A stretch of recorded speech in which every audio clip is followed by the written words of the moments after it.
मैं डॉक्टर अमित भटनागर पंतनगर कृषि विश्वविद्यालय में सस्य विज्ञान विभाग में प्राध्यापक के पद पर कार्यरत हूँ। इस चैनल के माध्यम से मेरा प्रयास है किसानों तक सही जानकारी पहुंचे ताकि उसका लाभ खेती में मिल सके। आज जो मैं बात करना चाहता हूँ वो एक भ्रम के बारे में है। वो यूरिया के बारे में भ्रम है कि जब हम यूरिया फर्टिलाइजर को अपने फसल में प्रयोग करते हैं तो फसल को ये जहरीली बना देता है, या यूरिया से उगी हुई फसल में जहर होता है या अच्छी नहीं होती है, इसमें टॉक्सिन्स होते हैं या विष होता है या फसल खराब हो जाती है। तो ये भ्रम है, ये सच्चाई नहीं है कि यूरिया फर्टिलाइजर डालने से हमारी जो फसलें हैं वो जहरीली होती हैं या उनके अंदर जहर बनता है या यूरिया से उगी हुई फसलें खराब हो जाती हैं। आप इस लेक्चर को पूरा देखेंगे तब आपको समझ में आएगा कि यूरिया क्या है, कैसे काम करते हैं और फसल जहरीली किसके कारण से होती है। ऐसी कौन सी चीजें हैं जिनको डालने से फसल जहरीली होती है, उसके अंदर जहर आता है। पहले बात करते हैं यूरिया फर्टिलाइजर की। यूरिया एक बहुत कॉमन उर्वरक है और लगभग सभी फसलों में प्रयोग किया जाता है। और हम सभी जानते हैं कि जब हम यूरिया का प्रयोग करते हैं तो प्रयोग करने के बाद ये मिट्टी में बहुत जल्दी नमी मिलते ही घुल जाता है और ये घुलने के बाद पौधों को नाइट्रोजन देता है। तो हमें समझना पड़ेगा कि ये घुलने के बाद बनाता क्या है, क्या ये जहर बनाता है या कुछ और बनाता है। देखिए, अगर कोई चीज जहर बनाती है, टॉक्सिन बनाती है, पॉइजन बनाती है तब वो नुकसान करेगी। अगर वो न्यूट्रिएंट्स देती है, पोषक तत्व देती है, तब वो नुकसान नहीं करेगी। तो ऐसी दवाएं जो किसी कीड़े को मारती हैं, कीट को मारती हैं, घास को मारती हैं या किसी रोगों को रोकने के लिए डाली जाती हैं, वो जहर होती हैं। तो जो हम फंजिसाइड प्रयोग करते हैं वो पॉइजन होते हैं, या हम किसी बैक्टीरिया वाली रोग को कोई दवाई डाल रहे हैं वो पॉइजन है। जो कीट आते हैं, इंसेक्ट्स आते हैं, जो उसकी दवाई डालते हैं इंसेक्टिसाइड्स, वो पॉइजन होती हैं। घास मारने के लिए जो हम जो दवा प्रयोग करते हैं जिन्हें हम हर्बिसाइड्स कहते हैं वो पॉइजन होती हैं, क्योंकि ये किल करती हैं, मारती हैं, उससे डेथ होती है। चाहे वो घास है, चाहे वो कीड़ा है, चाहे बीमारी है, जिसके डालने से किसी ऑर्गेनिज्म की डेथ हो जाए, वो सर्वाइव ना कर पाए या उसकी ग्रोथ रुक जाए या ग्रोथ चेक हो जाए, उसको हम पॉइजन मान सकते हैं कि वो जहर का काम कर रहा है, कि उसकी या तो ग्रोथ रुक गई है या वो बिल्कुल खत्म हो गया है। तो जैसे हम हर्बिसाइड घास पे डालते हैं तो घास खत्म हो जाती है, जल जाती है, तो उसने घास के लिए पॉइजन का काम किया। हम किसी बीमारी के लिए कोई दवा डालते हैं, वो बीमारी रुक जाती है, खत्म हो जाती है, उस बीमारी के लिए पॉइजन का काम किया। इसी तरह से कोई कीटनाशक हम डालते हैं तो कीड़े मर जाते हैं, तो उस कीट के लिए वो जहर का काम किया। तो ये जहर अगर पौधों के अंदर आ जाए तो फसल के अंदर जहर की मात्रा बनती है।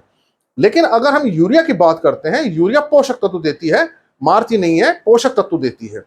अब इसमें देखिए कि यूरिया जो केमिकल कंपाउंड है ये एक ऑर्गेनिक कंपाउंड है, NH2CONH2 इसका केमिकल फार्मूला है। थोड़ा सा इसको समझने का हम प्रयास करें।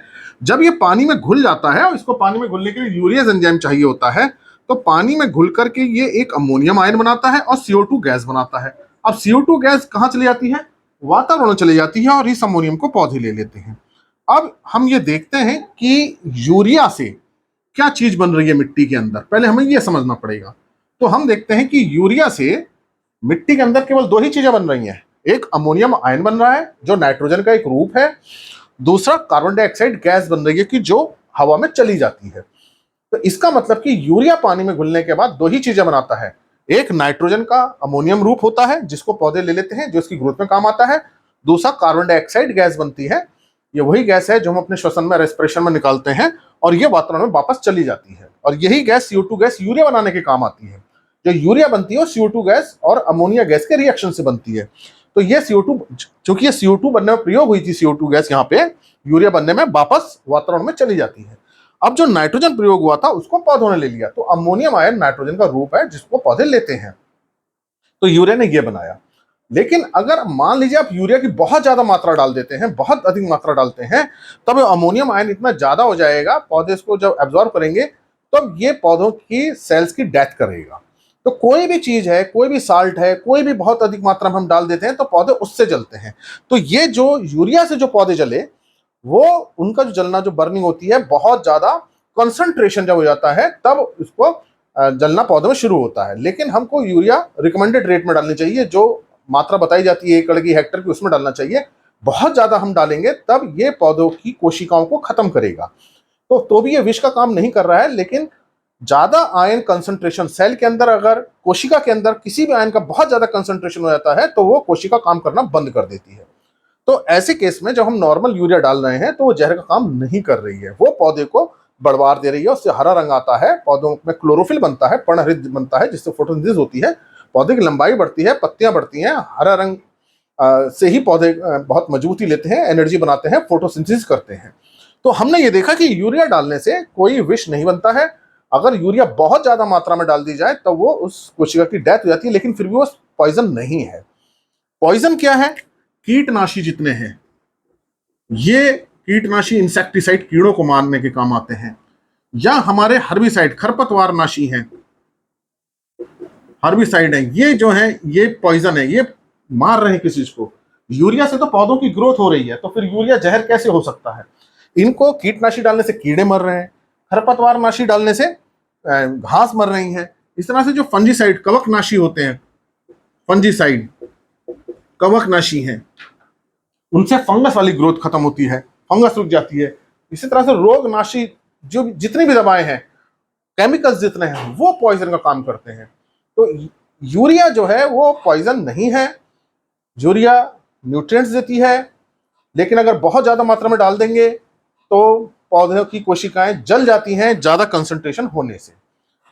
विष वही होगा जो किसी कीड़े को मार दे, किसी घास को मार दे, किसी पौधे को मार दे। तो जब हम इन चीजों को स्प्रे करते हैं तब फसल के अंदर इनके अवशेष आ जाते हैं, फसल में भी अब्जॉर्ब होते हैं, तब फसल के अंदर वो पॉइजन की मात्रा पहुंचती है, वो हमें नुकसान करती है। तो ऐसी फसल जिसमें कोई इंसेक्टिसाइड डाला है, फंजीसाइड डाला है, कोई बैक्टीरिया को रोकने वाली कोई दवा डाली है, या हर्बिसाइड हमने डाला है, या कोई दूसरा केमिकल किसी चीज को मारने के लिए डाला है, तो वो पॉइजन का काम करेगा फसल के अंदर आकर के। तो ऐसी फसलें जिनमें बहुत ज्यादा इंसेक्टिसाइड यूज किया जाता है, बहुत ज्यादा रेजिड्यू आ जाता है, इनका बहुत ज्यादा मात्रा रहती है, और वो फिर हमारे शरीर को भी, पशु पक्षी मानव सबको नुकसान पहुंचाती है। तो इनका प्रयोग हमें कम से कम करना चाहिए। जितनी रिकमेंडेड डोज है, जितनी बताई गई है, उससे ज्यादा प्रयोग नहीं करना चाहिए, उतना ही करना चाहिए। बहुत ज्यादा स्प्रे नहीं करने चाहिए, इनके स्प्रे करने से पौधों के अंदर जहर आता है। और लेकिन अगर आप यूरिया बहुत ज्यादा मात्रा में डालते हैं, जैसे मैंने आपको बताया कि पौधे हरे रंग के हो जाते हैं, तो ऐसी स्थिति में कुछ कीड़े बीमारी ज्यादा लग जाते हैं। तो यूरिया डालने का एक नुकसान ये ज्यादा हो जाता है, ज्यादा यूरिया डालने से, कि उसमें कीट बीमारी ज्यादा लगने की संभावना होती है। तो क्योंकि उसका हरा रंग होता है, हरे रंग देख के कीट उसके ऊपर आते हैं, पौधे के अंदर सकुलेंसी, पानी की मात्रा बढ़ जाती है, सॉल्युबल नाइट्रोजन फॉर्म में रहता है, नाइट्रोजन पूरा मेटाबोलाइज नहीं हो पाता, तो उसमें बीमारियां भी ज्यादा आ जाती हैं। तो ज्यादा यूरिया डालने से कीट और बीमारी ज्यादा आने की संभावना होती है, लेकिन यूरिया एज सच पॉइजन नहीं होता है। तो ये भ्रम ना रखें कि यूरिया से पौधों के अंदर जहर बनता है। हाँ, लेकिन यूरिया बहुत ज्यादा डालेंगे तो उसके अंदर कीट और बीमारियां आएंगी, और ज्यादा यूरिया डालने से पौधों की जलने की संभावना भी रहती है। इसलिए यूरिया को हमें जो रिकमेंडेड डोज है, जो मात्रा बताई गई, उसी में प्रयोग करना चाहिए। उससे ज्यादा मात्रा हमें नहीं डालनी चाहिए, बैलेंस प्रयोग करना चाहिए, संतुलित मात्रा में हम डालें, ताकि हमारी फसल स्वस्थ रहे और उसमें कीट बीमारी कम लगे। और अगर कीट बीमारी लग रही है तो हम जितनी मात्रा में इंसेक्टिसाइड या फंजीसाइड बताया गया हो वही डालें। अगर घास खरपतवार नाशी की जितनी मात्रा उतनी ही डालें, ज्यादा डालेंगे तो हमारी मिट्टी भी खराब होती है, पौधे भी खराब होते हैं, और वातावरण भी प्रदूषित होता है। इसलिए ये आप बात समझ गए होंगे कि पॉइजन का काम कौन करता है। यूरिया पॉइजन का काम नहीं करती है, ये न्यूट्रिएंट्स देती है। तो ऐसा नहीं है कि जिस फसल में हमने यूरिया डाला है उस फसल के अंदर जहर बन गया है, वो फसल जहरीली हो गई, ऐसा नहीं है। तो ये भ्रम आपका, मैं समझता हूँ, ये दूर हुआ होगा कि यूरिया डालने से फसल जहरीली हो जाती है, और किन चीज़ों को डालने से फसल जहरीली होती है, ये बात भी आप समझ गए होंगे।